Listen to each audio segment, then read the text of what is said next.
Welcome to The Simple Sophisticate, where in 2014, this podcast premiered. And now in its 11th season, the show continues to focus on the same principles it was founded upon: the art of living a life of quality over quantity.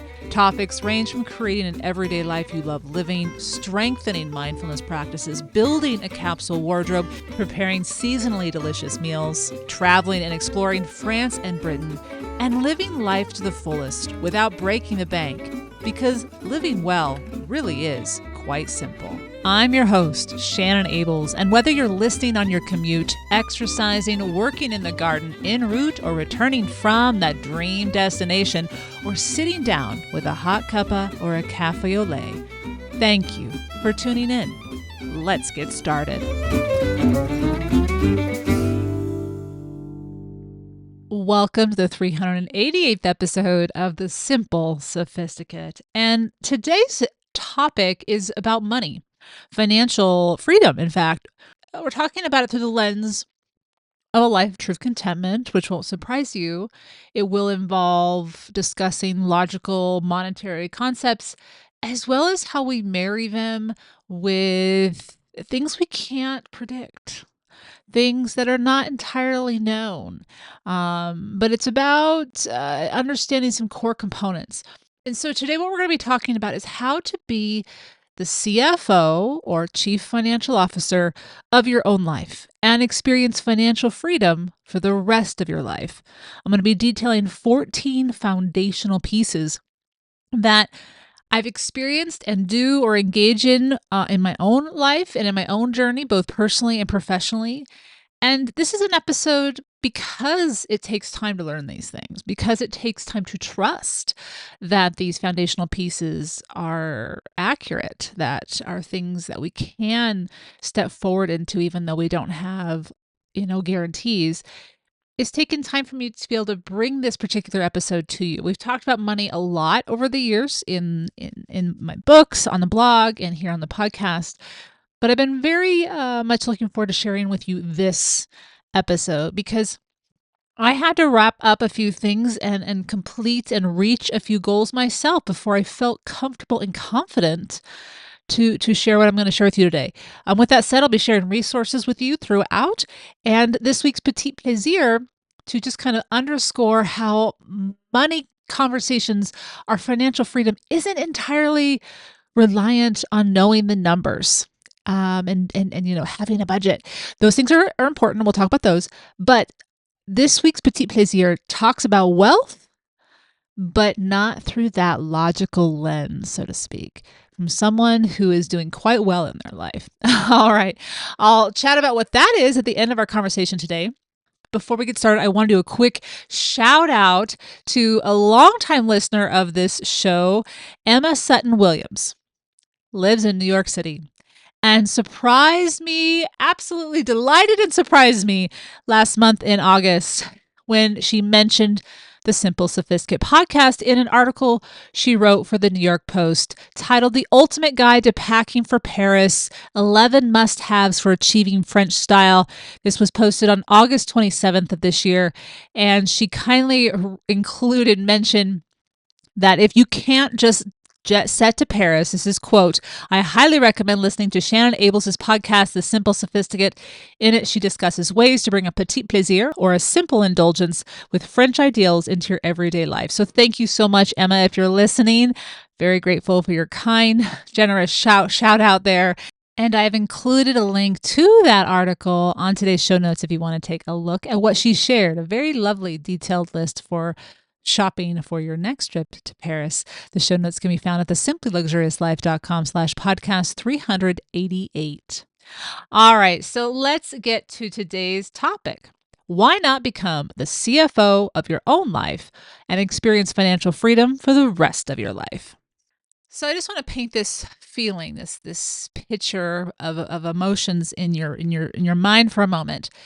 There's a feeling of deep calm, a quiet confidence within yourself, knowing that whatever may happen, hoped for or not, you've got this. You are savvy, knowledgeable, and prepared. And here is one of the primary reasons why you feel this way. as it pertains to your financial peace of mind. You've had hiccups. You've had sleepless nights over money. You know how it feels to be scared when it pertains to your money and navigating through the hiccups that are in your life. Through unwanted setbacks, acknowledging mistakes with humility, choosing to be a student to teach yourself and ask experts the questions you don't have answers to. And then you took responsibility for your own independence as it pertains to money. Part of the peace that arrives has nothing to do with the literal money, how much is in your bank accounts, how much you've saved, where you've invested, but rather to do with trusting yourself and not wanting to ever feel the way you have felt in the past if it has been unwanted, as you know firsthand how unsettling not being financially free can be. However, and I need to acknowledge this, and I did briefly at the top of our conversation today, the other significant part of financial freedom is monetarily having a sound foundation. So we will talk about both the concrete as well as the conceptual components to being truly financially free. After all, we need not to have a catastrophe financially to know the role that the value of money plays in being able to live the life we love living. And this is good news. While, yes, sometimes a catastrophe arrives which we did not invite and had no control over, there are other times when it takes a catastrophe because the universe is realizing you're not paying attention. You're not taking these hints, these subtle hints of, I want to rein that in. You might want to check yourself. And so it has to send a catastrophe to wake us up in those instances until we finally change our ways. But we don't want to get to that point, which is why I want to share with you today how to be the chief financial officer of your life so that you can put into place this background foundation that just gives you a resting peace of mind so you can go about your life and live it. Knowing your money and how you're going to handle any new income or any setbacks so that you know how to handle it. You've got this. No catastrophe is needed to teach you to get back on track or to get on track in the first place. What I would like to share with you today are 14 foundational pieces that will establish and continue to grow your financial freedom. Whether you work for a boss or work for yourself, I'll be sharing how to make your way to financial freedom and also remain financially free once you arrive without being stagnant. In other words, when we are financially free, we now have space, energy, and opportunities that we didn't have before. Whether that is creatively, because our mind is now free to not worry about our finances because we have put into place systems that we trust and know will work in our favor. And because we have space mentally, we're no longer expending energy trying to solve a money problem or worry about money problems. We have more energy to then expend on things that lead us to more opportunities crossing our paths because we are present and fully engaged with the moment, not distracted by our past money decisions. And as we are bravely being ourselves and dancing with life instead of surviving and just making it through, those opportunities come more and more frequently. It only takes the experience of counting your pennies and crossing your toes that just enough will arrive in your bank account in order to pay the rent or the mortgage to light a fire to never want to feel that way again. However, I would like to suggest that having had such unwanted experience, this will greatly benefit us both to change our circumstance and equally, if not more importantly, to remain in the desired financial place of thriving and being free. So we can actually be grateful for having felt that way because we know we don't have to feel that way, but we don't want to go back into that way of life. And so therefore, that is the motivation to put into place self-discipline, to put into place good habits so you don't have to expend money or expend energy being self-disciplined. It's just a habit. You just automatically do this or that, or don't do this or don't do that because you know what's beneficial. Before we explore today's list, I will point out that this is not, and I'm reiterating this from the top of our conversation a second ago, this is not your necessarily typical list of save more, spend less, thrift list. No. I'm not saying go expend extravagantly. You know this podcast and blog is all about quality over quantity. I'm not going to go over that. What I will be sharing with you today are some examples from my own life, that in hindsight demonstrate that playing it safe isn't always a wise move if you want to make the gains in any respect that you desire. As well, while yes, we are talking about money, so much of the financial advice we read, but not all. So there are authors out there that don't entirely just focus on the logical. So, for example, we've talked about these writers. We've talked about Deepak Chopra's the Abundance of Wealth and Kate Northrup's Money Love Story. But more often than not, a lot of money books, because they're written by financial experts in their fields, talk totally and entirely about the logical monetary part. And we do need to know that. But there is another part that we cannot know entirely or with certainty. And that is why knowing ourselves, living a life of true contentment, and being brave enough to find and then embrace our Dharma is crucial to remaining financially free. And I go into what Dharma is in great detail in the Contentment Masterclass, which is now available as one of, or the premier online video course from the Simply Luxurious Life. You can explore it as an introduction through a post that was written earlier this year, and I've linked that post on today's show notes. All right, so let's dive into our 14 foundational pieces of financial freedom and being the CFO of our own life. So, number one, right out of the gate, this is going to be very unique to each one of us, is have a plan. Where do you want to go? How do you want to live? In other words, what's your intention? What's the direction? What do you hope to have accomplished? And I'm not saying a monetary amount. I think that's unhelpful. This is where we step away from the monetary numbers, and we sit with ourselves and go, what's going to make me feel as though I have purpose and that I'm at peace and that I'm enjoying my life?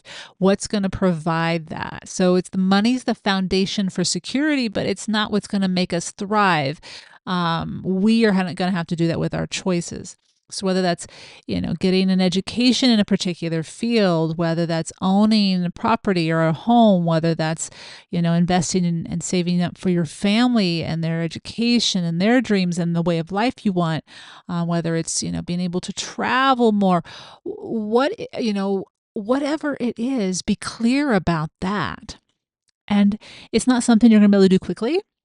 It's going to take time, but there'll be little successes along the way that being financially free will enable you to do more quickly and with more ease and peace of mind. So this is also where we need to be very specific, but also very general. And I say that we need to be more rigid when it comes to attaining a goal that's short term. So I need to be debt free so that I can start, pursuing this dream, whatever it might be. So that's going to be the short term. Be very rigid with yourself. We'll talk more in our conversation today about becoming debt free and how to do it. But in the long term, if you have a goal of I want to retire, at a certain age, or maybe live in a certain place when you retire, don't be so rigid with those long-term goals. Just know you want to make sure you have a healthy retirement fund, so then you can make choices, because who knows what's going to happen in between now and then. But you know that in order to do that, you need to have a retirement fund. So that would then put into place, okay, I need to start saving for retirement now. So that is where the plan is created, and then you create short-term and long-term steps to getting there, being more specific. And I say rigid, but this is where you're being very, very disciplined with yourself, so you can set yourself free to see what opportunities cross your path. So those short-term ones are more reined in, and the more general ones are just putting into place good habits so that those things will happen eventually when that time comes. So that's number one, have a plan. Where do you want to go? How do you want to live? Number two, come to peace with your past as it pertains to money, and don't berate yourself. Instead, celebrate the lessons and accomplishments that you have experienced. We all make mistakes with money. Depending on our background, depending on the role models we had and what we were taught. Sometimes the only way to learn certain things were to make mistakes, unfortunately. But as long as we learn from them, it's gold. We can never get rid of it. And if we were fortunate to have role models to teach us and model good financial prowess, then we are a step ahead in certain ways. And that's when we need to take advantage and not lapse on what we have learned, what we know to be beneficial. maybe adjusting it and tweaking it, of course, to fit us specifically. But in episode 354, so about a year and a half ago, I discussed in depth Kate Northrup's book, Money, a Love Story. And it was all about reframing the journey with money that we've had so far. So, our love story is what happened with money in the past, what's going to happen with money now, and what's going to happen with money moving forward. And instead of looking back at our past, if there were instances or oopses and mistakes we made in our past that we have been feeling guilty about or shameful about, shift that. And I encourage you to listen to episode 354 if you haven't, because I talk in depth on how to do that. But as soon as you start to look at the expenditures and the debt you accrued to enable you to whatever it was you're purchasing, whatever it was you're investing in, whether you gain something that you are grateful for or you learned a valuable lesson, you did gain something. And now you're making sure you pay back whatever it is that you owe for that experience, for that lesson. So it is a reframing of your money love story. So once we understand the role those mistakes had, we can basically set ourselves free from the past and start making decisions now that we are proud of, that apply the lessons we've learned. So I'll link to the episode 354 if you want to take a listen to that or read it. That is under number 2, come to peace with your past. Don't berate yourself, but instead celebrate the lessons and accomplishments you've experienced so far. Number 3, set a weekly date to look at your finances. Pay bills, budget monthly, and make purchases, fun or necessary. I do suggest making this a weekly thing. And I say that from experience as someone who, throughout my entire adult life, I would monthly budget very, very consistently. I will say I'm grateful for my father setting that habit. Always would do that. But once I started to really get in the weeds of owning my own business, I realized I needed to do this weekly. And even now, even if I didn't have a business and I was just budgeting for my personal budget, I would really want to do this weekly anyway, because as someone who doesn't necessarily, love numbers, I can do it. I can learn it. I can, if I have to, I'll figure it out. This has shifted my relationship with money, and it has made a Friday a day that I look forward to for all sorts of reasons. On top of that, I get to deal with my money and I get to make decisions about how I want to strengthen my financial security and what I want to invest in. So I only do the budget monthly, but there's a different Friday that I'll pay all my utility bills. And every Friday I wait to make any purchase beyond the ones that I absolutely need to make during the week. So maybe I go grocery shopping on Monday. Yes, I spend money then, but for the most part, I try to keep my expenditures to just Friday. And what that does is it enables me to think about what I'm purchasing. Do I really want it? Can I really afford it? Is it a good idea? So it gives me that breath, that space. And because I'm doing it so frequently, I don't get behind. And in fact, I get ahead. And I see how close I'm getting to goals. I see, I can really assess from a business perspective what's happening and course correct or dive in deeper into something that's doing well. But the other part of it is I try not to schedule anything else on Friday. And I know most of us, my job is I'm the boss, so I can make this my day. But pick any day you want where you really aren't doing anything else or anything else you don't have to do that you don't necessarily want to do. So that as soon as you're done working with your money, the rest of the day is yours to have fun and do whatever you want to do.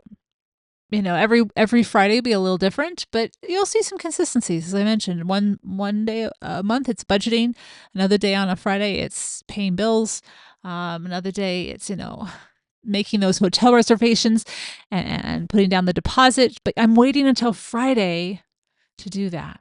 All right. So that will definitely be something that, while might seem unnecessary at first, once you get started, if you don't have a business and you're just running your own life as a business, it might just take an hour a week. And that hour a week is an investment in strengthening your financial freedom. All right, so that's number 3. Number 4, find and use a monthly budgeting system that works for you. And don't be pressured into buying a pre-prepared system. There are oodles of online budgeting software and systems out there. And while I have explored and tried a few, I have reverted back to a simple Excel spreadsheet that has the basic necessary mathematical equations all set up, and I go about entering all my expenditures, deposits, separating them into their categories, and seeing each month side by side so I know exactly where I am. Now, my accountant helped me set this up, but they really are the most fundamentally basic formulas, and you can easily create this on your own. The part about my accountant helping me set it up is I also made sure that I had all the line item things I needed to keep track of to ensure his job was made simpler, and he had all the information he needed to tend to my taxes each year so they're neat and tidy and easy to understand for myself as well. So I think there's a lot of pressure sometimes, like, oh, I need a fancy system. No, not really. You just need to be able to add, subtract, and total, divide, and this just the basic four fundamentals of math, and then just set your budgeting items for your expenditures and your income, and you really are set. As a business person, you would obviously keep track of other things based on what your business is, but that's really where your accountant can help.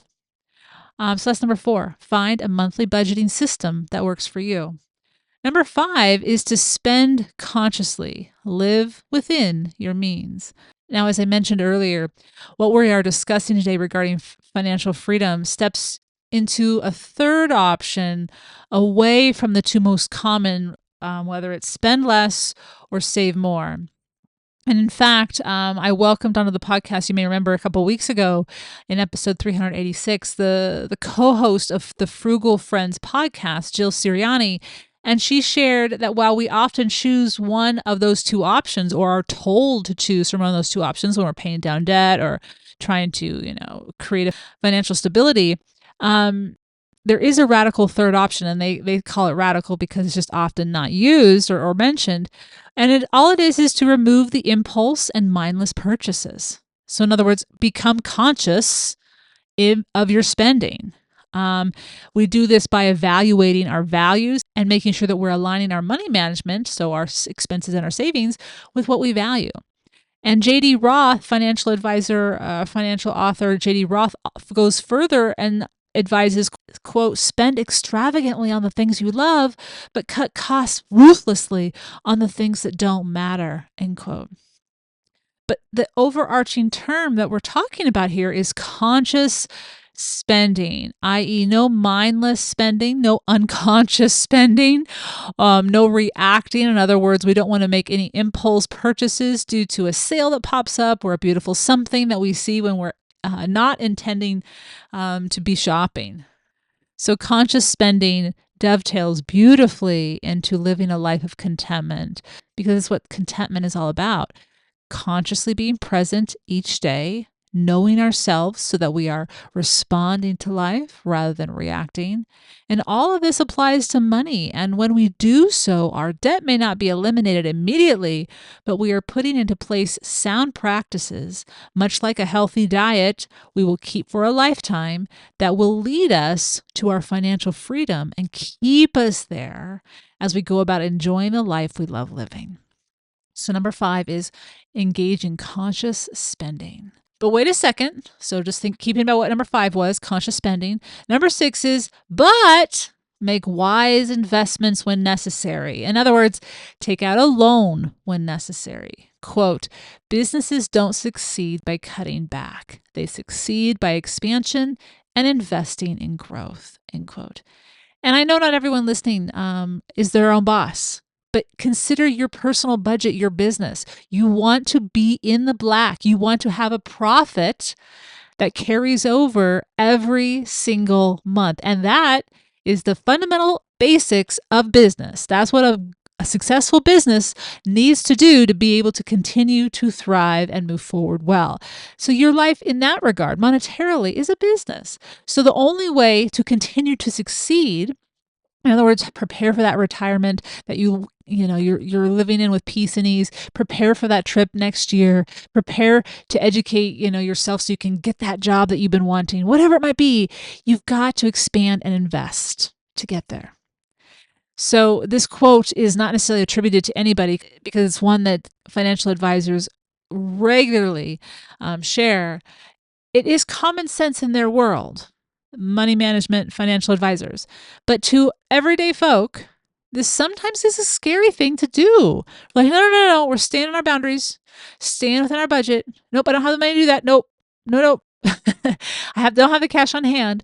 If we've never taken a loan out, if we've never invested in ourselves beyond what our take-home pay is every month, or we've seen negative experiences from people who have not done their homework and got into some bad habits, and so we have associated loans or investing as scary, bad, potentially very, very harmful, then it would behoove us to educate ourselves on how to be a wise investor. And I mean investing in all the different ways there are, and there are oodles. So this is where your accountant and your values and your life plan really comes into place. One investment that a lot of people make is that they take out a loan for a house. They take out a mortgage because a lot of people, most people, cannot afford to pay cash for a house. So this is a wise investment, but that's a general statement because everyone has their own income and they choose their own mortgage amount that they can pay each month. And I can remember when I was looking for Le Papillon, and before I got this house, I just simply went in to get pre-approved, and my loan officer essentially said, "You can get more of a house than that." I was like, "But I don't want more of a house than that." So just because you can get more doesn't mean that would be the best thing. So not every mortgage or every house that you could buy would be a wise investiture based, again, on your values and what you're aligning to. This is where it comes down to you being the student and doing your homework. This gets our foot in the door. So if we're investing in a business venture where we know we're going to have to put in a lot of effort, but we know ourselves, we know how passionate and sincere we are about this, how good or how valuable whatever it is we're bringing to market is, whatever it is, this gets our foot in the door to give us an opportunity, not a guarantee, an opportunity to then level up. There is no guarantee, as I mentioned. There is no timeline, but we put the odds in our favor when we know ourselves with clarity and know what we value. So again, this is conscious spending and investing that come into play with regards to how we take risks or choose not to take risks. Just because other people are doesn't mean it's for us. And we have to, again, that's where knowing ourselves comes into play. All right, so that's number 6. Making wise investments when necessary.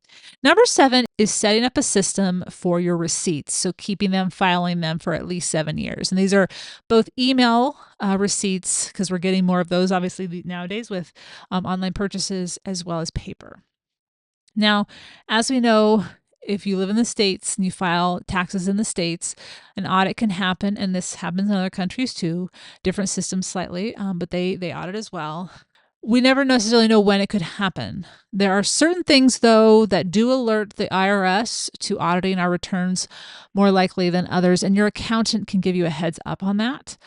So long as you keep your filings and your books clear and organized, and you have your receipts from the past 7 years, whether they're in paper or email form, but you want the detailed receipts, then you have nothing to worry about. Again, ask your accountant for all that you personally should be doing to be prepared, and this will reduce any stress or worry should that time come. Number 7 is all about receipts. All right, number 8. For example, in my office, I have a drawer for whenever I get a paper receipts. I have a system for when I come into the house. If I have any paper receipts, I put them in one place right when I come into the house. And then every week, my Financial Fridays, I bring those receipts in and I put them into their permanent filing place for the year. And then I gather them up and take them to my accountant for our yearly meeting. And then they have a safe place to go for the rest of their 6-year life or 7-year life. All right, that's number 7. Number 8. I want to go back to budgets and more specifically talk about what and how we should budget. Number 8 is a budget that works with your life. So similar to the myriad of budget systems available online, there is also quite a bit of differing advice when it comes to what amounts to a lot for various expenditures, mandatory and discretionary, etc. But Senator Elizabeth Warren's balanced budget money formula is fairly universal, and it's good advice to heed. She advises 50% for needs, 20% for savings, and 30% for wants. Now, I have seen the savings less But this savings, consider the savings, both your retirement, your rainy day, your emergency fund, your trips, short-term savings. So consider that everything. And then 30% for your wants. And of course, you can wiggle this based on what you need to do and what you want to do. But that is a good rule of thumb.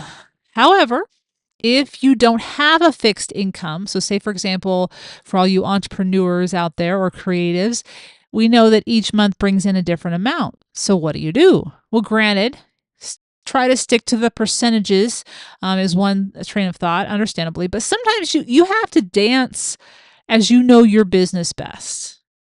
You know, if you've been in business for a while, what you do, which months are the high months, which ones have lower income months, as well as the needs for the business at any given time.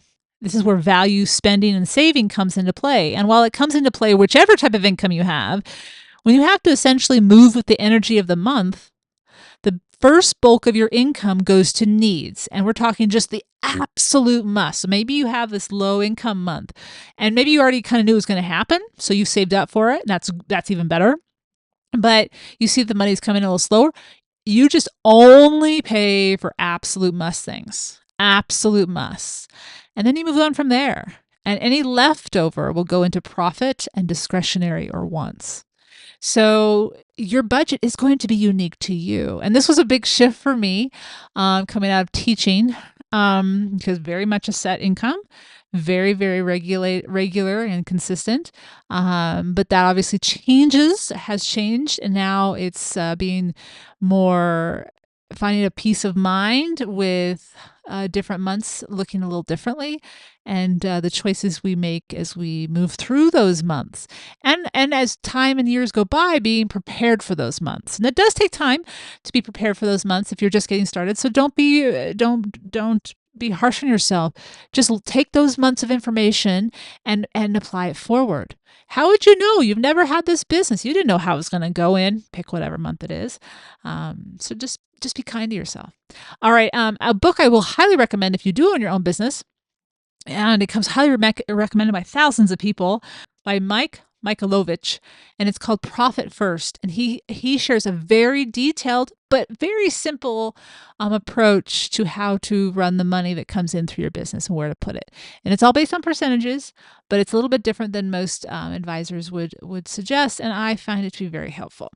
That's number 8, a budget that works for your life. Now, before we get to the final 6 items, foundational pieces of being your own CFO, I have a sponsor I'd like to introduce you to.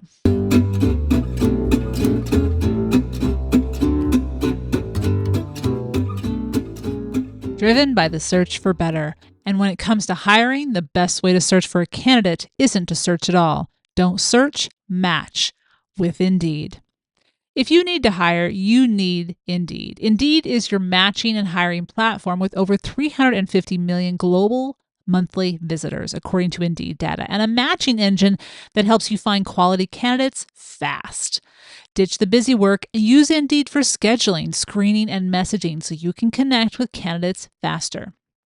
And Indeed doesn't just help you hire faster. 93% of employers agree Indeed delivers the highest quality matches compared to other job sites, according to a recent Indeed survey. Now, as someone who is a solo entrepreneur, I have to find contractors from time to time to do various work for the website. And knowing that I am going to find a quality candidate is something that gives me peace of mind, which Indeed provides. Leveraging over 140 million qualifications and preferences every day, Indeed's matching engine is constantly learning from your preferences. So the more you use it, the better it gets. Join more than 3.5 million businesses worldwide that use Indeed to hire great talent fast. As a Simple Sophisticate listener, you will get a $75 sponsored job credit to get your jobs more visibility at Indeed.com/simple. Just go to Indeed.com/simple right now and support the Simple Sophisticate podcast by saying you heard about Indeed on the show. That's Indeed.com/simple. Terms and conditions apply. Need to hire? You need Indeed.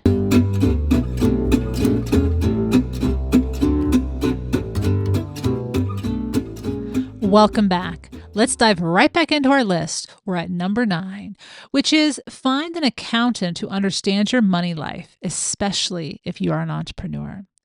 So whether you are a teacher, whose taxes are likely quite simple and thus the expense to pay an accountant will be quite minimal, or if you run your own S Corp or sole proprietorship or LLC, unless you are an accountant yourself or savvy with the tax code, I recommend finding an accountant that you like, that you trust, that you know understands your lifestyle, your job, whatever it might be. And here's some good news because there are efforts being done right now by the IRS to enable in coming years for filing to be so much more simple, so you could actually do it online and you'll be able to do it entirely for free. So this would take the place of H&R Block or TurboTax, for example, where you don't have an accountant, you work with a company and then they help you file simply, and then they, for a small fee, they send it off to the IRS. The IRS is actually trying to create something like that on their own, and it would be entirely free. They've actually started to trialed it earlier this year. They've trialed it in a few states. So they're tinkering and fine tuning it, and perhaps hopefully in the coming years, this free option will be available. An accountant, though, especially for a business owner, provides the knowledge of paying the taxes you owe without overpaying.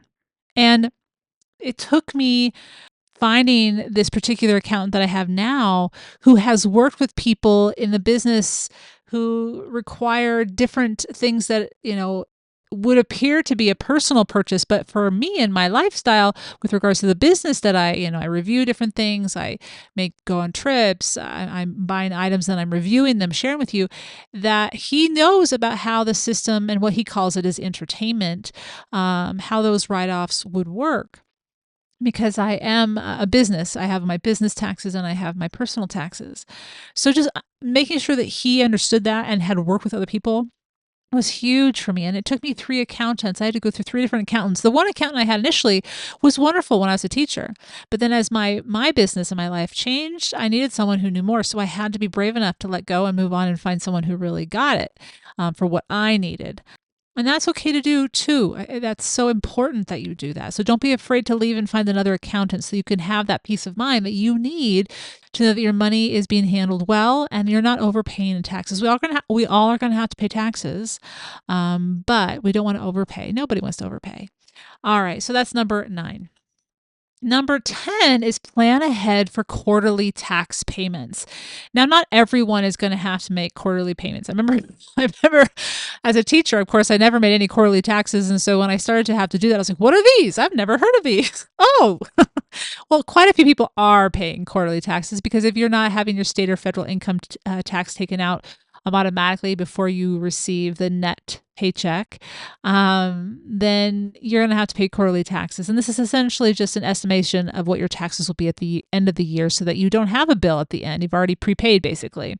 So you need to set into place a system to save monthly so that you can then place that money in a savings account that you will then draw on for those 4 different times of the year. So April, June, September, and January, whatever the amount may be, and try to find, we'll talk about this in a second, try to find a high yield savings account so that you're making money off the money that you're setting aside to pay taxes. So just plan ahead for those. Number 11 is just what I mentioned a second ago. Open a high yield savings account. Now, back when APR rates were really, really low, remember those days when they were at 3%, even 2.75%? Savings account yields were not that high at all. It was not a good idea to put your money in savings. It was better to invest elsewhere. But now, here's the other side of the coin. The good side of the coin when it comes to high rates is that savings rates are up. And so you can find savings accounts, not just money market accounts, not just CD accounts. And we'll talk about the difference in a second, but savings accounts where you invest and you can withdraw within 2 to 3 days. It's not usually quick, meaning it's not automatic. Sometimes it can be if it's all the same bank, but usually it takes 1 to 3 days before it arrives in your account. But you aren't contracted to keep your money in there for 6 months, a year, 2 years, 10 years, whatever it might be. That's what a certificate of deposit or CD is, where you contractually put money into this CD account, promise the bank that you won't touch it for however amount of time, because if you do, you'll get a penalty, and then it has a certain APR rate. A money market account typically requires you to have a certain balance. starting at usually $5,000, all upwards to $20,000. So if you have that amount of money and you want to put that aside, go for it. Put it in a money market account. But there's other places obviously you can invest that too. And that will get you a certain rate, but only if you keep your balance above that certain amount. A savings account doesn't usually have a minimum requirement. Now, there are some that do. So what I've done is I've included 3 that have no minimum balance required, and they all accrue a 4% or higher. A Forbright Bank is at 5.3%. Barclays is at 4.5%. Capital One 360 Performance Savings is at 4.25%. And the last one is one that I use, and I have been using it for a while. And NerdWallet recommends Barclays and Forbright Bank, and they list a bunch of other banks too. And I've linked all of that on the show notes under number 11. So this is just that money where you don't need to have it sitting in your checking account doing nothing. You're not using it, but you need to have it making some interest for you, some money. So might as well put it in a high yield savings account. That's number 11. Number 12 is to get out of debt. Duh. But do it wisely. And I say duh because for likely our entire lives, we've known that debt is a bad word. Okay. However, context is always necessary, and there are good forms of debt. Blanket speaking, student loans and educational debt is good, as well as mortgages. But again, each individual situation is unique. So it is wise to understand the debt we are taking on, what is providing us, and is it a way of investing in a better tomorrow? And only each person individually can know the answers to those questions because of what they value individually. Okay, so that's number 1, get out of debt. But at this point, I mean, there are as many plans for all the other things we talked about as there are to get out of debt. I had one financial advisor tell me, stop investing in your retirement plans and put all that money that you're saving into your debt until you have it paid off. And I appreciated his advice, and I asked him why, of course, but I didn't do that.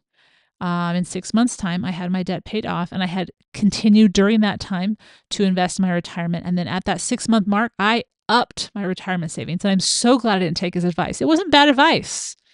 It really depends on how much you were previously investing in your retirement fund. Maybe just cut it back a little bit for those few months or year, or whatever, that you're trying to pay down your debt. There's all sorts of approaches to get out of debt, but make that a priority. And I would honestly, especially if you're younger, I would honestly suggest not foregoing your savings and retirement. Do them both at the same time. Do them smart, do them wisely, have patience, and just know that the more money you put in early on, the more compound interest will be your friend when you get older. So you don't want to stop putting money into retirement just to pay down debt. But again, every situation is different. Just my 2 cents there. With regards to paying down debt, one thing is to always know your interest rates on all your cards. If you can roll over balances into a low interest rate card, often you'll get a free interest rate on that rolled over balance for a duration. And I did do that once. I was able to roll over one card that had a high interest rate into another card, and for one entire year, I didn't have any interest accruing on the balance I rolled over, which was awesome. And I paid off that amount plus what was remaining on my other card, and didn't have to accrue that interest that I would have if I would have left it on the old card that had the high balance. So always look at the terms of your cards. We're talking about credit card debt here. There are other debt that you can pay off that anytime you have a payment on anything and you can get rid of it, but you want to put it in order of the interest rate and how much interest you are accruing. So basically that's money out of your pocket. So the highest interest rates really should be your focal point, and then make the minimum payment on the other ones so that you can then be saving money in the long term. Another thing to do is once you've paid it all off, if you're not closing those cards, and I would always recommend keeping at least one credit card available for emergencies, for travel. Using your credit card while you travel is a little safer security-wise than your debit card. Make sure that you get the lowest rate possible. So I'm at 0 now with my cards, and as far as 0 on the balance sheet. And I immediately went in and reduced the spending limit, my credit limit, because I had one card that was really high. I don't know. I didn't need to be that high. and I didn't want it to be there tempting me.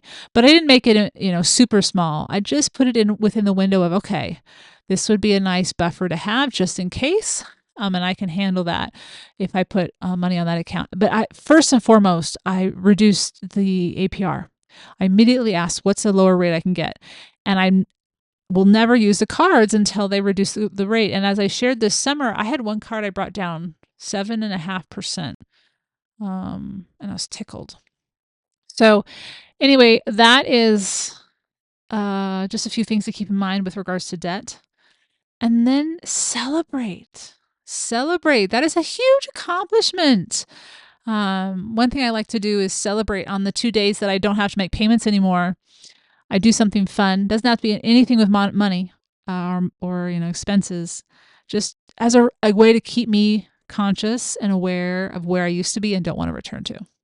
Now, granted, the debt that I accrued was for my business, was for remodeling my house. So back to Kate Northrup, I don't regret any of those decisions. They were wise. They were done with a savvy mindset, knowledgeable mindset. But I also know there was a bit of a burden on my shoulders. I was like, get rid of that, and then you can dream and really, really create. All right, so that's number 12. Eliminate, get out of debt, but do it wisely. So don't be in a rush if like we said before, keep your savings going, keep living your life, keep, just maybe edit the wants and the discretionary spending to your comfortable levels so that you don't regress down the road. So whatever the pace is you need to keep it moving forward. Okay, that's 12. 13. Okay, speaking of credit cards, understand how a credit score is created, but don't put that score, which the top score, as many of us know in the States, is 850. Don't put achieving 850 on a pedestal. Like, I will get to 850 or whatever it is. I will get to the 800s. And if I'm not the 800s, then I need to, be very strict with myself. No. Let me explain to you why. And I learned a lot about this in the last year. I always knew how a credit score was compiled, and I always knew it was important. But I didn't know that when you reach the 800s, there's some things I didn't expect. So right now, I'm so tickled to say that my score right now is 825. I could not believe it when I saw my score in 800s. I've always been in the 700s somewhere, depending on all sorts of factors, my age, the debt, all that fun stuff. And I'll break that down too for you. But one of the pieces, and there's 5 components that create the credit score, is length of credit history. And you can't really do anything about that except for make sure you've started your credit history, meaning you've opened up in either a credit card or you have a loan, like a house or a car, anywhere you've taken credit out. The sooner you've done that, that's when your credit history begins. And as long as you don't close that account, then that's your longest credit history. And so the older you are, you benefit from that. And you can't speed up time, and you don't want to speed up time. That is 15% of your credit score. And you really can't do too much about it. There's a little bit. You can, obviously, open up the card, take that loan out, whatever. And as we know, having a good credit score is going to enable us to get lower rates when we do apply for future loans, as well as some jobs, some rental places, they look at your credit score. So there's a lot of different sources that you need to have a strong credit score for, because it's going to enable you to do what you want to do in your life. All right, back to this 800 and above. So here's an interesting statistic. So the number of people that have a score of 850, the absolute highest you can get, is 1.31%. And the majority of those people, 59.4% of them, are baby boomers or older, so 60 years and above. And this has a lot to do, I'll share all the factors in a second, with length of credit history. On top of that, as long as you make all your payments on time, that is 35% of your credit score. 35%. Just pay it on time. Minimum payments when you absolutely have to, but just make sure they're on time. The amount you owe, so the desired amount, apart from zero, is a third of your credit limit. Whatever the card allows you, if you can keep your balance at a third or lower, that's going to be a benefit to you. So 30% is about the amount you owe. If you open any new credit within a window of about 6 or so months, that affects your credit history by 10%. And the types of credit you have is 10%. So, the fixed credit, so that's your mortgage and your car loan. Your revolving credit would be the credit cards and all those different types of loans you take out. The more varied that is, and the more success you've had with those variations, that's to your benefit, and that's 10%. So that's how they make the credit score. Now, this is this is why I don't want you to put it on a pedestal. I have 825 and I still have a mortgage and a car payment. Most people that have a score in the 800s have some sort of debt, but they have positive reports on all that list that I just shared with you. And by using credit, your score goes up. So do not hope or wish or want. I now don't care if I remain in the 800s, because if you're in the 800s, it means you do have debt that you're paying off. So you're doing something to pay off debt. You have a debt available to you. You have a card. It's available to you to use. The score that they say to keep it above is 760. This is a magic number. Obviously, anything higher than that is awesome. If you have this score, 760 or higher, your score will be a positive help in attaining whatever it is you're trying to get. But back to why I advise you not to put the credit score reaching 800 or above as a goal. In order to have a high credit score, you have to be utilizing debt. So if you don't want to be utilizing debt, your score will go down, or it just simply won't go up. Just make sure that you tend to the things that you need to pay, pay things on time. If you have any kind of debt remaining, keep your balances really, really low. Keep one card open. That will keep your score, maintain your score, but don't have so many that you're uncomfortable with. And just keep your score around 760 and you'll be just fine should you ever want to apply for a loan or anything else that requires a credit check. So it was kind of demystifying, and it took a bit of it's not so amazing after all. It's just a necessity. It's kind of like money. It's a necessity. And after a point of having a certain amount of money, it's not about more money, more happiness. It's just, what are you doing with your life? How are you engaging with it? So credit, use it to benefit the life you want to live, but don't aim for that particular number. It really isn't worth the effort or energy. I'm tickled I saw that number. I know it won't remain there, but as long as I know where it is and I know that I'm managing my money well, that's all that matters. Okay. That's 13. Last but not least, number 14 is automate retirement savings and forget about it. I want to conclude with this necessary point because we may not know what retirement will be like or when it will happen, but we will want to have the monetary means to enjoy it with peace of mind. So working with a financial advisor, and accountant, two different people, make sure you are saving for retirement each month, placing it on automation so you don't think about it, and maxing out contributions each year when you are able to. It took me a long time as a teacher to finally be able to max it out. Then I became my own boss, and I couldn't max it out. I had to reduce it until I was able to max it out. So it takes time, and you may have to go back and forth depending on what you're trying to achieve in the new chapters you're beginning. But just be aware of what you could be doing and what you can be doing, but do what you need to right now. Just save something. And there are a lot of different forms and ways to save. I will say Roth IRA. If you do not have a Roth IRA and you make less than $170,000, or is it 170? I think it's 160,000 gross, adjusted gross income for an individual, and it's 240, I want to say, for a couple. If you make less than that a year, then you can invest in Roth IRA, and that is an after-tax investment. So that when you pull it out, you don't have to pay taxes on it because you've already paid taxes on it once. The penalty is you can't pull it out until a certain age. However, the penalty is very, very small compared to pulling it out and investing in something that you really, really know will benefit your financial security. So when you start that when you're really young, they can hold on to that and use it whenever they want to. And it just keeps accruing interest. And it's just a great one to open up for anybody. Because whoever pulls it out, so say if you're investing it for your child or your niece or your nephew, when they pull it out, all they're either paying is the fee if they pull out early. And if it's not a fee, then there's no tax on it. It's their money because it's already been taxed. Okay. Most IRAs, though, or 401ks are pre-tax, and they reduce your adjusted gross They reduce your net income for tax purposes, and you pay taxes on when they get pulled out whenever you pull them out, hopefully after the deadline so you don't acquire any fees. So anyway, I included a post I wrote a couple years ago titled Strengthening Our Financial Foundation, 13 Ideas to Explore. And in one of them, I talk about the Roth IRA and a few other details that we did not talk about here in our conversation.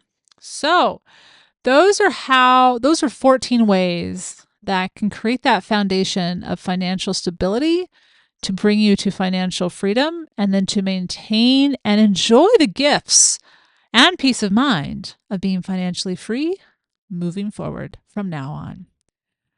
When we approach our personal financial life as we would a business with the goal of being profitable, something we briefly touched on earlier in our conversation, we can step back and be less attached to it when we set into place the necessary helpers. So that automated savings, those financial Fridays, not spending until a certain day, knowing where our money is going because we know what we value, knowing how and when to say no to something, even though it might be tempting otherwise. This is a logical approach that when we put it into place in the background, it allows us to then go about living the life that we love. And it's because when we know ourselves, we can then acknowledge which areas we are lacking in knowledge, but also be brave in taking educated risks to invest in our future in the short term, as well as this will have the potential to expand the security we have in the long term. So once we have reached financial freedom, we are less likely to fall to the whims of trends, whether in investing or in purchasing, and rest easy, knowing how sweet it is to go to sleep at night with the secure peace of mind about our financial freedom. All right, you can check out the show notes at the simplyluxuriouslife.com/podcast 388. And I want to share with you, in case you don't follow on Instagram, the podcast. I actually had the opportunity to be a guest on Frugal Friends last week on episode 440, where I talked about how contentment can lead us to making better spending decisions. And I had a wonderful chat with Jill Sirianni and Jen Smith about this topic. We really dive into the nuts and bolts of what contentment is. So if you want to explore again and more deeply, and a bit of a brief preview of what the Contentment Masterclass is about, I talk about what contentment is. And some of the key skills that are taught in the course are mentioned in our conversation. And then we tie that into spending and money and being financially free. So tune into that. I'll provide a link on the show notes, but it's Frugal Friends Podcast and episode 440. I know some of you listen to that podcast already, so we crossed over there for you. All right, I'll be right back. Oh, and the show notes for this episode are at the simplyluxuriouslife.com/podcast 388. And I'll be right back with this week's Petit Plaisir.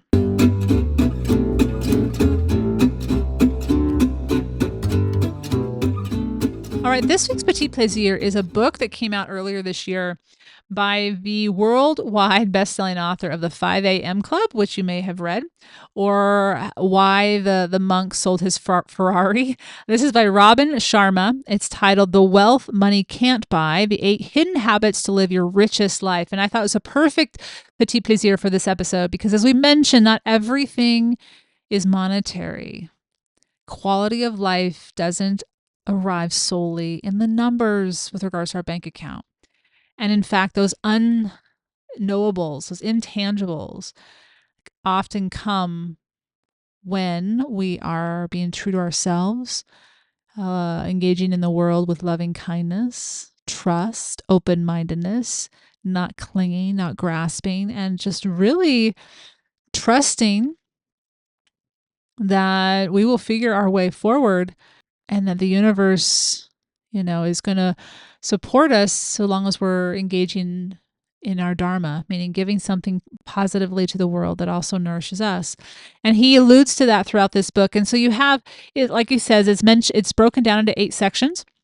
And what I love about it, it's like a daily meditation book in many ways, because each of the sections is then broken down into about 25 to 45 individual entries. So for example, we're talking about one of the forms of wealth is craft, and this has to do with your work, where you put your talents forth. And each entry has just a brief little suggestion of what to do. And it's about 1 to 2 pages long, no more. There's only a few that are 3 pages long. Some are just 1 page. And he'll give a brief overview before each one, and then he has his mini lesson. So one's don't be so logical you can't see the magic. Hello. That definitely speaks what we're talking about here. Another one is start a stop doing list. And he shares all sorts of examples of things to stop doing. I love that list. Learning is your superpower. So all these ways where it's not about the money, it's about your choices, your life choices that will cultivate this deep, abiding wealth that you build experience for the rest of your life. So I highly recommend it. I really like the latter half of this book more than the first half. He's humble sometimes throughout this book.